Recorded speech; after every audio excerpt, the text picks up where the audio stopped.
Hello and welcome, I'm your Code Monkey, and here let's learn how to use the new input system. This video is pretty big, but it's the only video you need in order to learn how to use the new input system. This is an excellent package that makes managing multiple inputs of different types very easy. It looks a bit daunting at first, but once you understand how it works, then it becomes actually quite easy to work with. And of course, the benefits of this system are immense. Once you have everything set up in your game working with the actions that you defined, after that's done, then your game is instantly playable with the mouse and keyboard, or touch input, or maybe an Xbox or PlayStation controller. All of that works seamlessly. Also, this video is a lecture taken from my Ultimate Unity Overview course. Unity is massive, so in the course I explain over 40 features and tools of the engine that you might not know about. There's individual lectures explaining tons of things like shader graph, assembly definitions, Pro Builder, the video player, and so on. Also, the course will be continuously updated with free updates as I add more lectures explaining more tools and features. This specific lecture was added as a part of the first free update along with 10 other new lectures. So go ahead, get the full course, and learn how to master all of the Unity tools to help you make better games faster. In this lecture, we're going to learn all about the new input system package. This is a lot more capable than the legacy input manager, and it easily allows you to handle input from multiple sources without any issues. So you can make your games work with a mouse and keyboard, or an Xbox Gamepad, or a PlayStation controller, and all of it works seamlessly. But naturally, all of those awesome features come at the cost of slightly more complexity. However, once you understand how it's all set up, what is an action, what is an input, and so on, once you understand the basics of the system, it's actually quite simple to use. Okay, so let's learn how it works. First up, we need to install it by going into the package manager. Make sure you're on the Unity registry, then scroll down and find the input system package. Then just go ahead and install it. And also over here, you've got a whole bunch of samples that you can download to inspect if you want to see how they all work. So these are some very specific scenarios, so maybe they can be helpful. Now, when you install, you might see a message talking about enabling the new input system or the old input manager. You've got two options. You can click on yes, which will disable the old input manager and enable the new input system. Or you can click on no so nothing changes. Instead of using that window, you can instead go into edit and go down here into project settings. Then go onto the player tab and then down here scroll, expand the other settings. Scroll down here until you see the active input handling. And over here you can select the old one, the new one, or you can select both of them. Now I cover the differences between both of them in another lecture, so go watch that if you haven't seen it yet. But essentially I find that they both have their use cases, so here I just pick both. And when you change this, it restarts the Unity editor. Okay, now to start actually using the new input system, the first thing you need is to create an input actions asset. This is an actual asset in your project files, so you just right click on some folder, go into create, and then scroll down here until you find the input actions. So create it, give it a name like player input actions, and then double click on it. So when you do, out pops out the input actions window. Now, this is where you're going to define all of the actions and inputs that you can then use in your game. So you see this separated in three groups. You've got action maps, actions, and properties. Now, let's add an action map by clicking over here on the plus icon.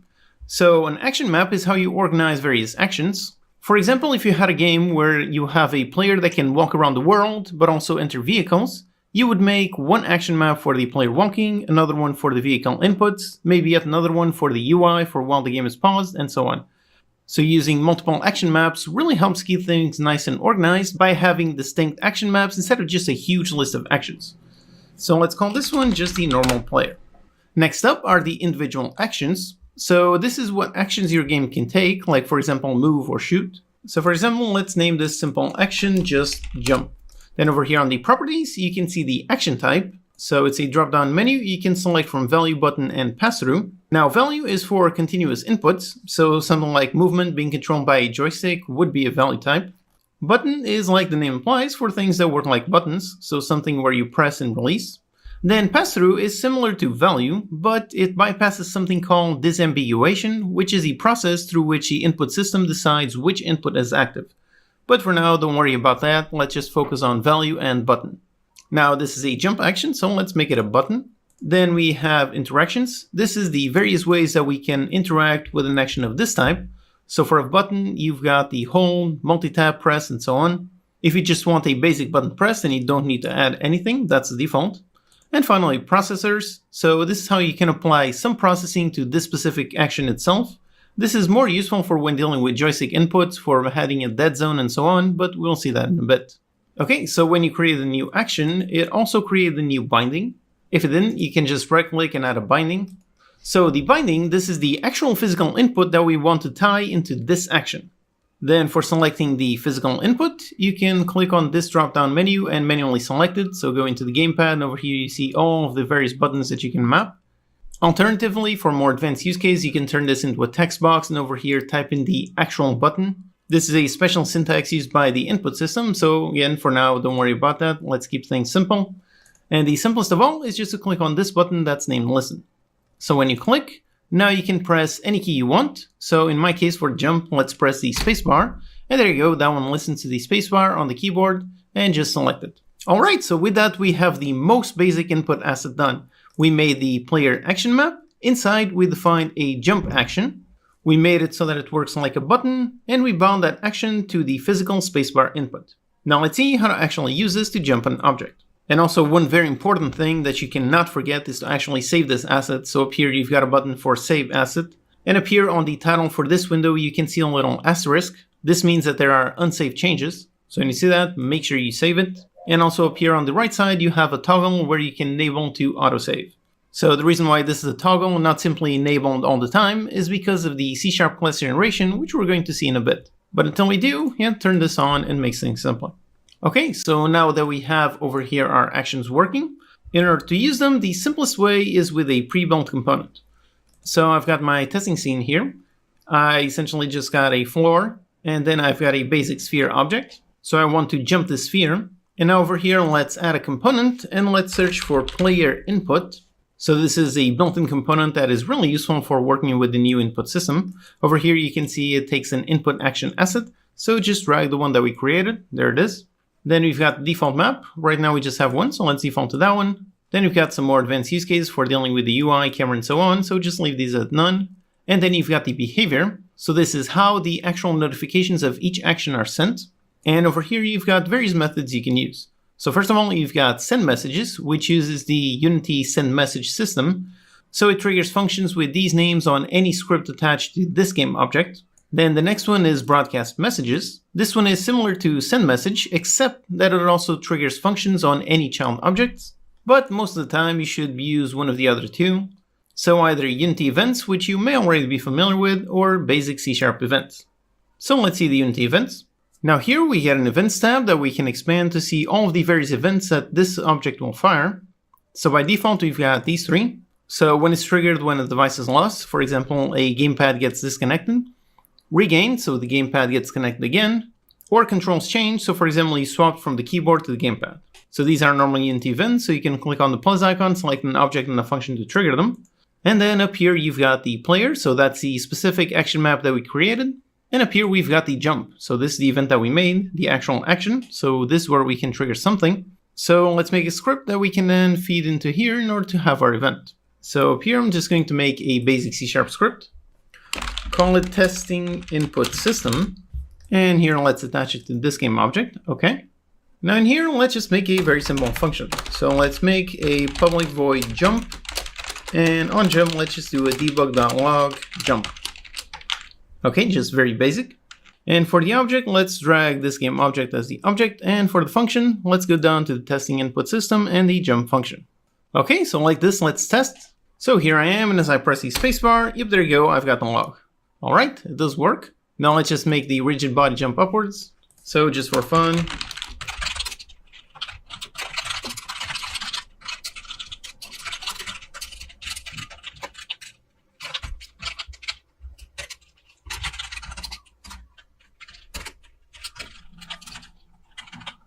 Okay, so just like this, just add force upward just to make the sphere jump. So here, and as I press the spacebar, yep, there you go, the sphere jumps. All right, so far so good.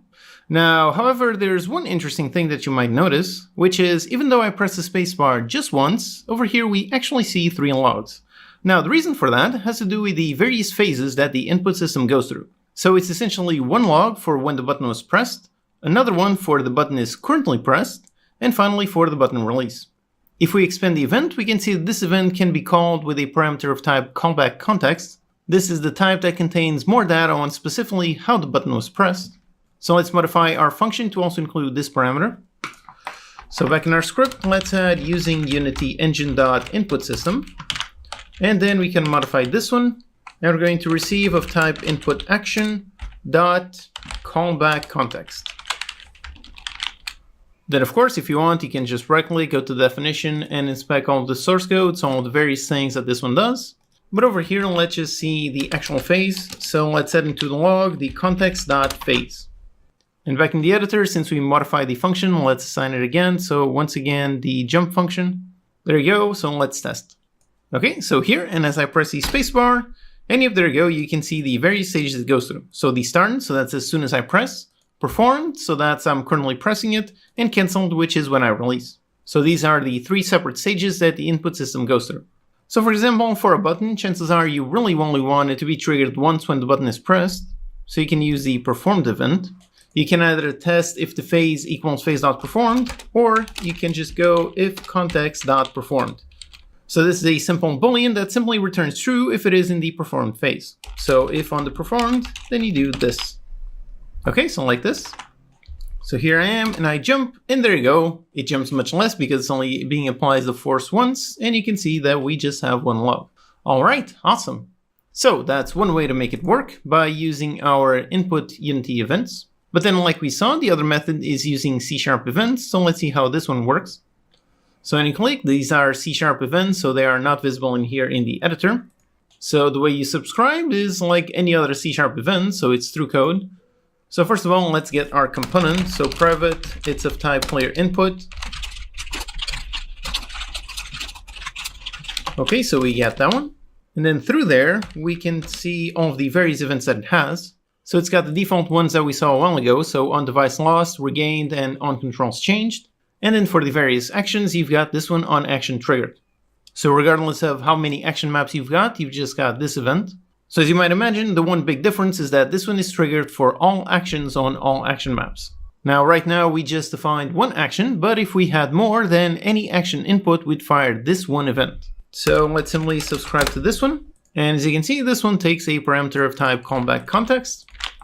So when we get the context, let's just do a debug.log on the context just to see what this is doing. Okay, so let's test. Okay, so here I am, and as I press the spacebar, and yep, there you go, now I can see the various contexts. So I can see the action is in the action map player, it's the jump action, it was triggered by the keyboard space. Then for the phase, this one is the start, and it happened on the time of 5.9 seconds.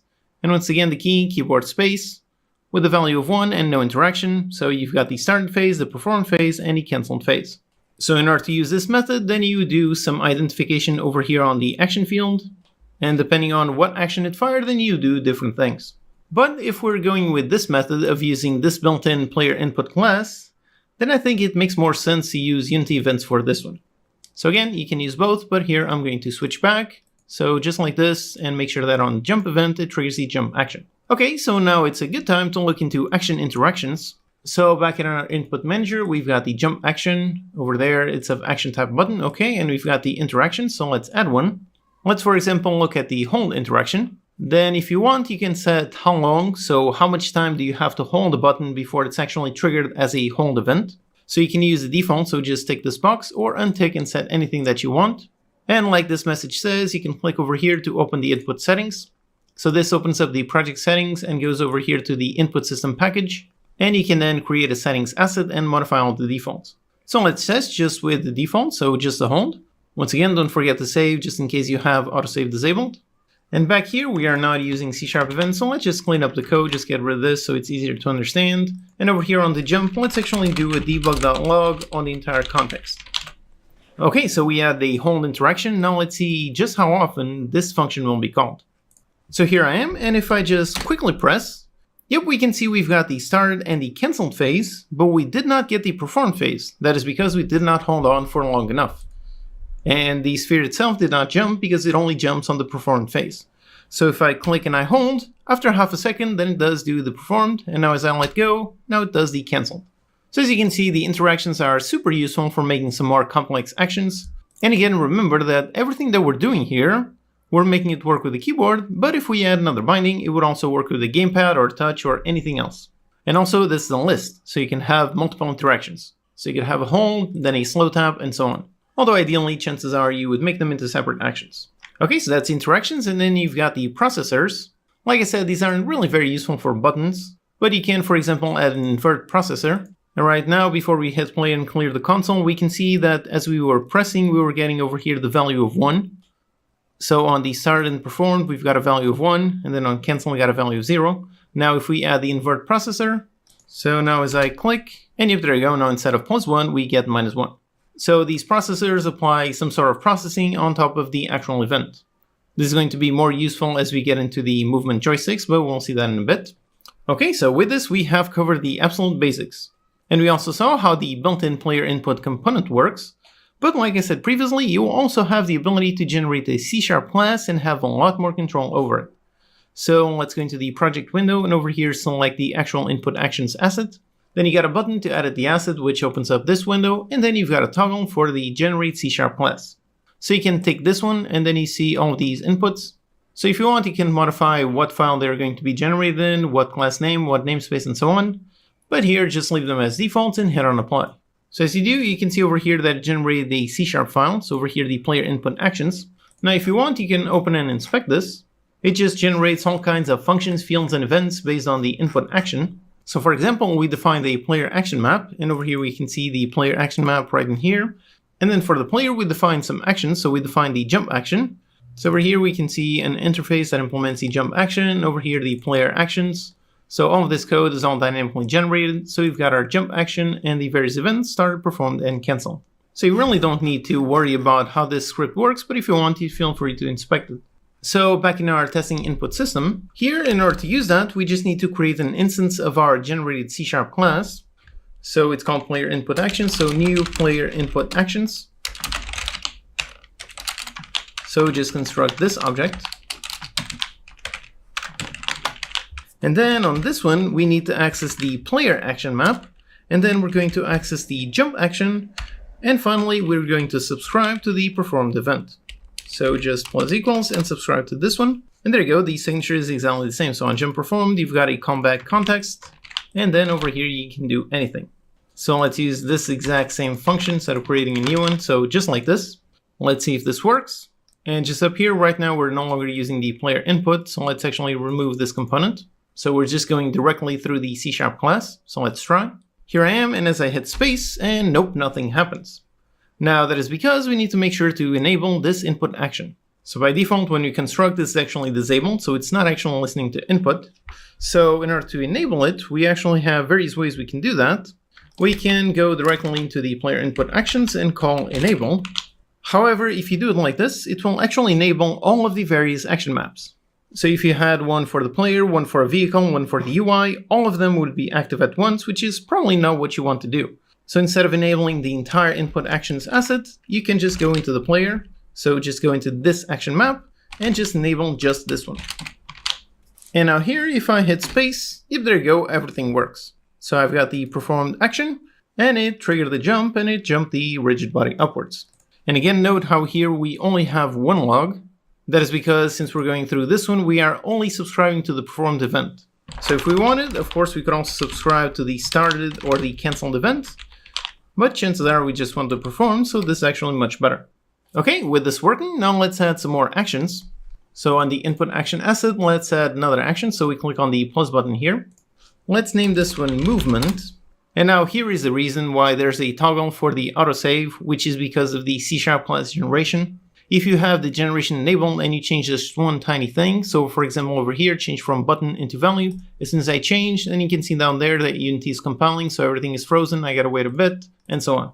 So if you do have C# generation enabled, then it makes sense to disable it, do all your changes, then save, and when you save, then it does generate the C# class.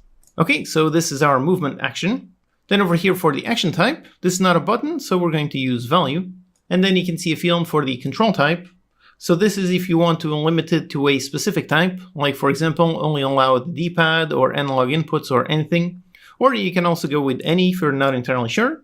But in this case, we do know that we want movement, which means that we want an X and Y axes. So let's go with a simple vector 2. And then let's also delete the default binding that was created automatically. So just right click over here, click on delete. And instead, let's click on this plus icon. Instead of adding a normal binding, let's add a 2D vector composite. So with this, we get 4 directions. So up, down, left, right. So this makes it perfect for binding to something like the arrow keys or W, A, S, and D. So I'm going to do that. So just select this binding, then over here on the path, click on this one, click on listen. This one is up, so press on the W key. There you go, W. Then down, go over here, press on S. Then left, let's go into A. And finally the right, let's go into D. All right, W, S, A, D.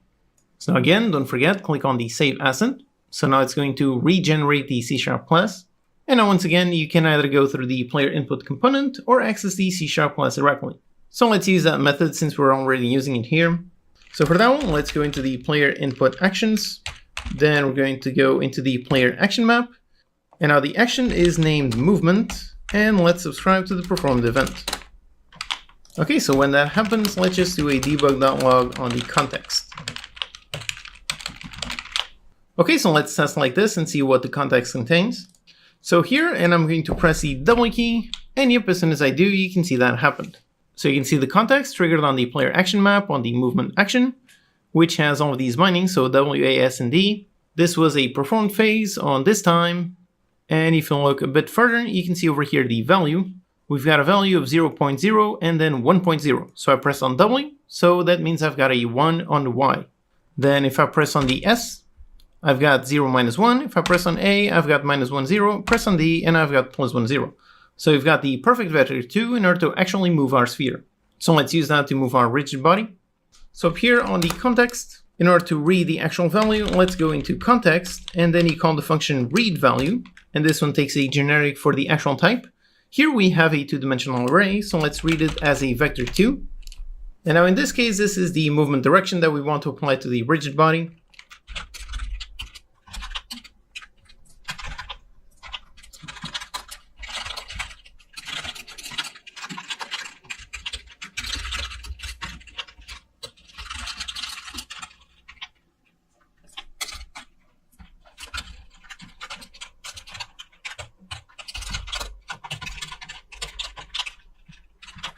Okay, so here we're doing context.read value, reading a vector 2, so this is going to be our input vector. Then I'm just doing a sphere rigid body in order to add a force. Then for the force, I'm constructing a vector 3 because the sphere is in 3D and the input vector is in 2D. So just making that using the input vector x, then 0 on the y, since I don't want to move the sphere upwards, but rather back and forward. So just put that one multiplied by a certain speed and so on. Okay, so let's test like this. So here I am, and as I press on W, and if there you go, it did move the sphere. However, you can see that it moved by a tiny amount, so now I press on S and it goes backwards, and now I press on D and it goes to the right, press on A, and so on. So the one thing that you do notice is that this input gets only triggered once. So it's essentially on a button press. So if I want to actually move the sphere, I've got to spam the buttons. That's not supposed to be like that. Ideally, for a movement input, it makes more sense to constantly check the current state and constantly apply it. So for that, we can go with another method. Instead of over here subscribing to the performed on the movement action, we can make a very simple private void update. And over here, we can actually read the value on every frame. So we can go into player input actions. So that means that we need to make this as a member field. So you go into that one, access the player action map, access the movement action, and then over here we can call read value, read as a vector 2, and so on. So the same thing that we're doing here, let's do it up there.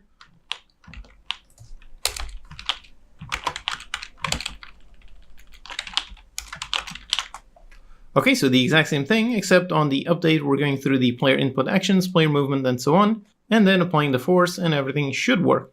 So now let's see. So now as I press and hold, and yep, there you go, now movement is indeed being applied on every frame. Let me just lower the speed. And since this is a rigid body, we should probably do this on fixed update. And yep, now in here, I can indeed use W, A, S, and D in order to actually move my sphere. So move it to the right, move it upwards, then start moving downwards, and so on. All right, so now it's working, and I'm reading the value on every single update. So chances are for movement, you want to go with this method instead of the event method. Okay, so now it's probably time to look into how multiple inputs like keyboards and gamepads work. Over here on the input action asset, if you go on the top left corner, over here you've got a button where you can add a bunch of control schemes. So let's add one. Let's call this the keyboard. And over here on the list, you select the type. So let's select of type keyboard and hit on save. Then here for each individual binding, you can go ahead and over here tick and make sure that this one is used in the keyboard control scheme. So just select that one in there. Then over here for all of these, select them one by one. Okay, so now all of these bindings are set as keyboard bindings. And now we can go up here, create a new control scheme, name this one Gamepad. And on the list, let's select a gamepad, select a generic gamepad, and just hit on save. And when you do, you can see that the bindings disappear. Now if you want, of course, they're not lost, so you can go back into the keyboard and you can see the keyboard bindings, then go into the gamepad, and over here we're going to add gamepad bindings. So right now I just connected my Xbox controller, and you can also see over here on the logs that the input system automatically detected that that one was connected. So with this, let's do just like we did. So on the jump, let's click on this, we're going to add a binding. Then for this binding, go into the path and listen, and now I'm going to press a button on my Xbox controller. So I'm going to press the A button. However, if you try this, it might not be working. That is because I connected the gamepad right while the game was running. So to solve that, just make sure you save the asset and just play the scene. And then if you quit again, now it should be identified. So now I can go up here, click on listen, press on the A button, and there you go, it does connect. In order to validate that everything was connected, there's actually a window that is super useful that I'm going to talk about in a bit. But just here briefly, you can go over here into Window, Analysis, Input Debugger, and over here you should be able to see your controller connected. Okay, so anyways, click on listen, click on the A button, and over here you see an interesting thing about the input system. If you want, you can select the A button on the Xbox controller. So if you do that, then this action will only be triggered by the Xbox A button, meaning that pressing X on a PlayStation controller will not trigger this action. So the better approach you can take is just use this one, just button south gamepad. This is a generic control that won't work on any gamepad. So you've got button south, north, east, and west. And with that, if you select this one, so button south gamepad, so the generic one, if you select this one, then it will trigger on an Xbox A button, or on a PlayStation X button, or on a Switch A button, and anything else that has the standard inputs.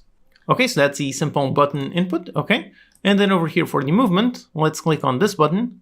And now for the keyboard, we made a 2D vector composite. That's because it was based on 4 buttons. But for the gamepad, we really just want to use a joystick. So let's use a normal binding. And then over here for the path, just click on listen. Now I'm going to move around the left stick and it automatically identifies. So once again, you can go with the Xbox controller or the more generic gamepad. All right, so that's it. And now just with this, we can see the true power of the input system, which is we do not need to touch our code at all. The code is already set up to work with the jump action and the movement action, regardless of whatever physical input they come from. So just with this, if I click on Save Asset and I play the game, now I can, for example, press space on the keyboard in order to jump. And now without doing anything special, I'm just going to press the A button on my Xbox controller. And yep, there you go, it does trigger the jump, now using the gamepad. So here, this is the example of the awesome power of the new input system. So it allows you to completely separate actions from the physical inputs. You write your code to work simply with actions, and then you set up the input action asset with how those actions are triggered. And then without doing anything else, your game now works perfectly with any input. So the player can seamlessly switch between keyboard or gamepad and anything else, and everything works perfect. All right, awesome. Okay, so with that, you already know the basics, but let's see a few more things. For example, like I said, the processors, they are super useful when it comes to gamepads. And by the way, here, since we actually have 2 control schemes, we can add processors on the action itself. So click on the action and add a processor. This will apply to the action regardless of whatever control scheme you're using. Or you can just add the processor directly on the actual binding. So this is useful if you want to apply a processor to the gamepad, but not on the keyboard. So then over here, one of the more useful ones is over here, the stick dead zone. This helps when gamepads have slight issues and they aren't perfectly on 0-0. So for example, you've heard of the Nintendo Joy-Con drift. That is where the actual physical joystick gets slightly moved to the side and never actually goes down to 0-0. So that is why you have the stick dead zone. So with this processor, what it does is if you move the stick by less than this amount, then it won't be considered 0, so it won't do anything. And if you move it by more than this amount, then it won't be considered 1. And also the value between these two is normalized. So for example, if I take away this one and I put the minimum at 0.5, so now it should only read a value of more than 0 after I move the stick more than halfwards towards any direction. So over here, I am physically moving the stick, and as you can see, nothing on the console, so it's not listening. And once I get past the halfway point, so just a bit more, and there you go, it does start to actually move. Let's add a log so we can see the actual values. So up here, let's do a debug.log on the input vector to see what this says. So over there, it's all at 0, and as I move a bit, and it's still at 0, and only once I go past 0.5, then it actually reads the value 0.1. So like I said, this is normalized, so as soon as I move past the half, now it starts reading the value. And if I go way past to the side, so if I go past the 0.975, then it reads as an actual 1. So that's what the processors do. As you can see, adding the stick dead zones to Gamepad 6 is something you should always do so your players can play the game even if their gamepad isn't in perfect condition. And just as another quick example, for example, you've got the normalized vector 2. So as you saw, if I move the stick by a tiny bit, then it only shows like 0.1. But if I add the normalize, and now as I move just one tiny bit, you can see the values are normalized. So even if I move just a tiny bit, the magnitude of the actual input vector always goes up to a magnitude of 1. Okay, so now it's time to talk about the thing that I mentioned a while ago, which is for the input action, you've got value button and then pass-through. Now pass-through is similar to value, but it bypasses something called the disambiguation, which is the process through which the input system decides which input is active. Now, like I said, the input system handles all of the complex logic when you have multiple inputs connected, like for example, multiple gamepads. And when using value, it will only trigger the action for the active gamepad, whereas on pass-through, it will trigger the action for every single gamepad. So now I also have a PlayStation controller connected, and if I move one, you can see on the log that it does change, but then it goes back into 0 and so on. That is because right now it is receiving input from multiple controllers. So I'm just moving one controller and not the other one, and the input, as you can see, it's very erratic. So the issue is because it's receiving inputs from all of the various controllers. So for example, one of them is telling them to go right, the other one left, and so on. So the whole thing gets all messed up.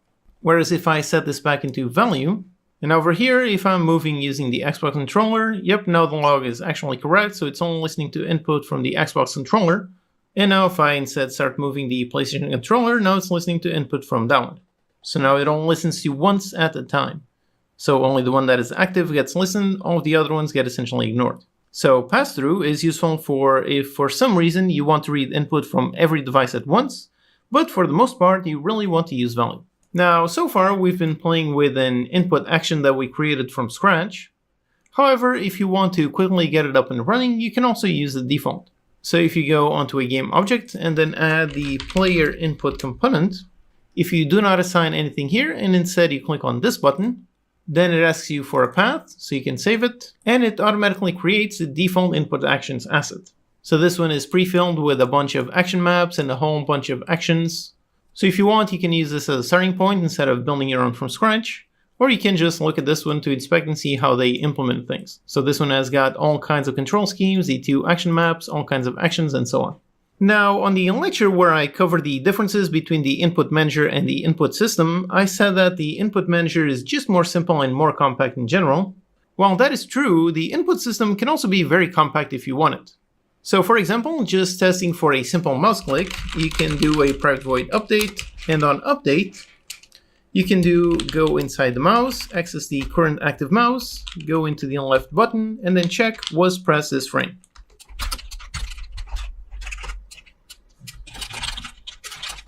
If so, then with this, you've got a simple test testing if the mouse is pressed. Then you can also test for specific gamepad, so you access the gamepad class, you access the current one, then you can access all of the various buttons, so A, B, button north, south, and so on. You can also go into the keyboard and access the current, then access, for example, the T key, and so on. But do remember that this super compact method is something you should really only use for a very quick test or prototyping something new. When building something more permanent, you should absolutely be using the actions and not be working directly with specific buttons at all. One more thing here in the code is with regards to multiple action maps. So as an example, let's create one to see how it works. So first of all, go up here, create a new action map. Let's say this is the UI. So we want a bunch of inputs for navigating through our UI. And up here, let's just add a single action. So just submit. So just clicking a button. And then for the binding, let's just bind it directly into the spacebar. So since it's bound to the spacebar, which also on the player, it's also bound to the spacebar. So the player has got to jump to the spacebar and the UI has the spacebar doing a submit. Now, how do you tell which action map should be active? If you're using the player input action, first of all, let's make a function for the actual UI submit. So over here, you've got the various action maps. So you expand upon this and set it. So here, let's just copy this one, do the same thing. Except this one, call it submit.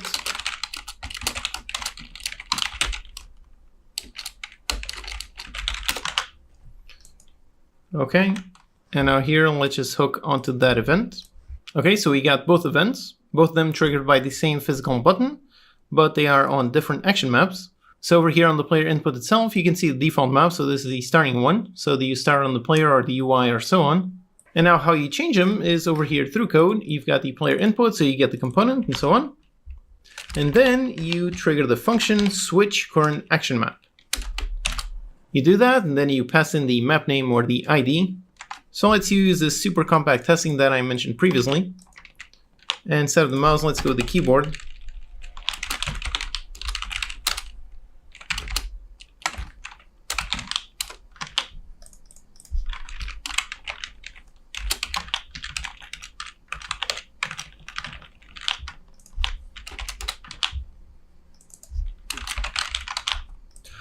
So if I press the T key, we're going to swap the player input to the action map UI. And if I press the Y key, we're going to swap it back into the player action map.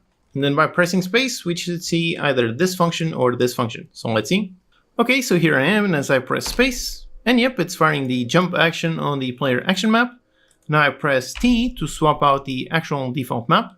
And I press space again, and yep, now it's instead firing the submit action. Now I press Y to go back into the player, and so on and down. So yep, this is the function that you trigger in order to swap between each action map. So for example, if you had a UI that was only meant for the pause button, then when the player hit on pause, then you would call this, and when the player hit on resume, you would go with this one. So this is when working with the player input built-in component. And when working with the C# class, very simple. Like we saw, it only works if we actually enable it. So on that one, we would enable the player by default. Then when we want to switch, we would disable the player. So just go into the player, call disable, and then go into player input actions, access the UI, and call enable. So if you went with the C# method, then this is what you would do. Now, something that I showed a while ago that is super useful is the input debugger. You go up here into window, then down here into analysis, and open up the input debugger. And over here, it shows you all of the various connected devices. So for example, in my case, I've got a mouse, keyboard, I've got a DualShock and an Xbox controller. Then you can also see, for example, some unsupported devices. So for example, I recognize my microphone, but of course it's not an actual gamepad. Then it also recognizes a bunch more. And my specific mouse isn't being recognized, but it is on the generic mouse. And then you can also double click on each of these to go even further. So for example, double click over here on the Xbox controller. Now for example, if I press the A button, yep, you can see over there on the logs that it does recognize, and I'll let go and it goes back into 0. So you can see up here on the value, the actual value that it's reading directly from there. So as I click, there you go, 0 and so on. And if I move the D-pad, then you can see all the various directions. And if I touch on the left trigger, you can see, yep, the value going up and down and so on. So this is very useful to verify and make sure that your controller is indeed connected and Unity is indeed receiving the input correctly. So with this, we have the new input system working. One thing that is required in pretty much every game is rebinding keys. So let's see how that's done. Over here on the testing script, let's try rebinding the player jump action. So to do that, we access the same jump action, and then we call the function perform interactive rebinding. So this will essentially do what we saw of pressing the listen button. So you call this creates a specific object, and then you call start to actually start listening. So when you do, then it listens to the next input and assigns that to this action. However, just like this, we're going to get an error, but let's see it. And yep, there's the error. We cannot rebind something while something is currently enabled. So over here, we are enabling the player action map. So when we go to rebind, we need to make sure to disable. So first we disable, and then we start actually rebinding. So like I mentioned a while ago, we create the various action maps. So for example, one would be for the player in-game actions, and then another one for the UI inputs. And then while the UI input actions was enabled, then you could easily rebind the player input actions. Now this function, this one, the perform interactive rebinding, this actually returns an object of type rebinding operation. This object is what actually contains all of the data regarding the rebind. And then you can also add all kinds of modifiers in order to do various things before you actually call start. Specifically, it has an onComplete event. So we can hook into this one in order to listen when the actual rebind completes. So for that, we perform the interactive rebinding. Then instead of calling start right away, let's first call on complete. And on complete, this takes an action. So this one takes a callback as a parameter, so we can do it like this. So just a simple lambda expression. And in here, let's just do a debug.log on the callback. Okay, now let's play the game. And that function was triggered on awake, so right now it is listening for a button. So as I press, for example, the T key, there you go, it actually worked, it rebound the key, but we also see an interesting error related to a native collection that was not disposed of. That is because you must manually dispose of this object in order to avoid any memory leaks. So the object is the actual rebinding operation. So that's the same one that we get over here on the callback. So on complete, we do this, and then we can call dispose. So we dispose that, and after the rebind completes, let's re-enable the action map so we try it out. So we re-enable this one, and then let's see. Okay, so now it's listening to input. So as I press the T key, yep, now it should have rebound the jump action onto the T action.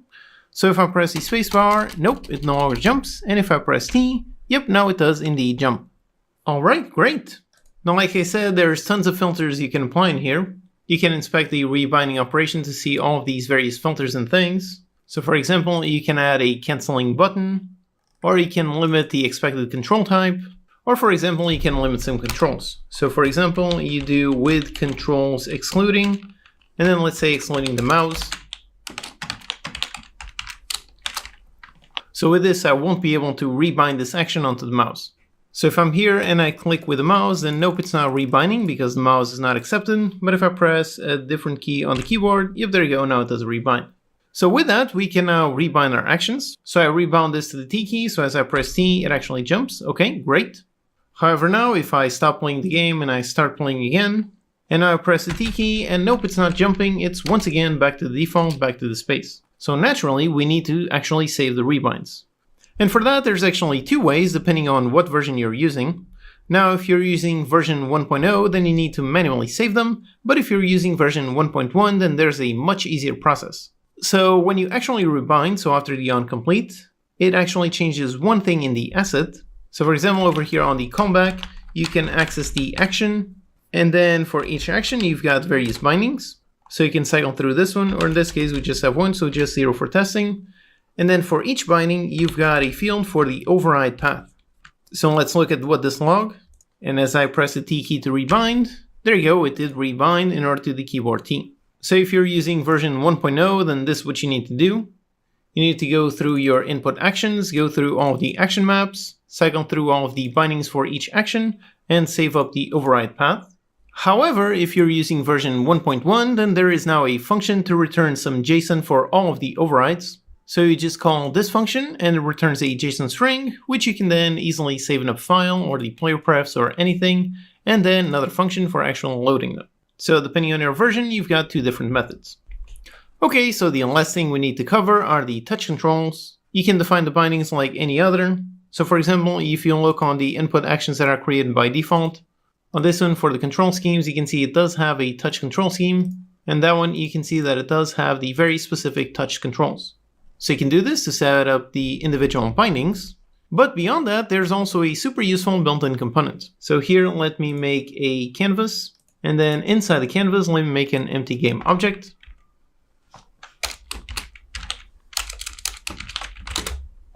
And now inside, I'm going to add a UI image. And for the image, I'm going to select a basic circle. And now just take the stick and let's put it over here on the corner. And now on the image itself, we can add a component and search for on-screen stick, this one. Then it's got two fields. So the movement range, that's how much this image is going to move relative to the parent. And then the control path, which is what this stick will simulate. So in this case, we can click on this. Let's go into the gamepad and we're going to simulate the left stick. So if we play, now as I click and drag the virtual joystick, and yep, there you go, it is indeed moving the sphere. So it's moving in any direction, and if I push to the edge, then it's the 50 units that we saw there. So just like this, it is automatically working. And then the other built-in component, let's make another image, put it on the other side. And this one is the on-screen button. So this one, same thing, is just acts like a button. So let's pretend that this one is the gamepad south button. So as I click on this one, yep, it's simulating a jump. So for mobile, you can build your own UI from scratch and attach the touch-specific bindings, or you can use these super awesome, super useful built-in components in order to simulate a gamepad using touch, and everything else in your game will work seamlessly. Alright, so that's a new input system package. This was a pretty big lecture since it's a pretty complex system, but hopefully you can see how the complexity does pay off. This system forces you to separate your logic and abstract actions away from physical inputs, which in turn leads to writing better, cleaner code and a game that can be played on any input device. Go watch the Input Manager versus Input System lecture if you haven't seen it yet in order to understand the differences, but if you're working on a proper game, then this system is awesome and it's definitely what you should be using. Alright, so this was a lecture from my Ultimate Unity Overview course. There's lots more explaining tons of things like shader graph, assembly definitions, Pro Builder, the video player, and so on. Go ahead and get the full course and learn how to master all of the Unity tools and features to help you make better games faster. Alright, hope that's useful. Check out these videos to learn some more. Thanks to these awesome Patreon supporters for making these videos possible. Thank you for watching, and I'll see you next time.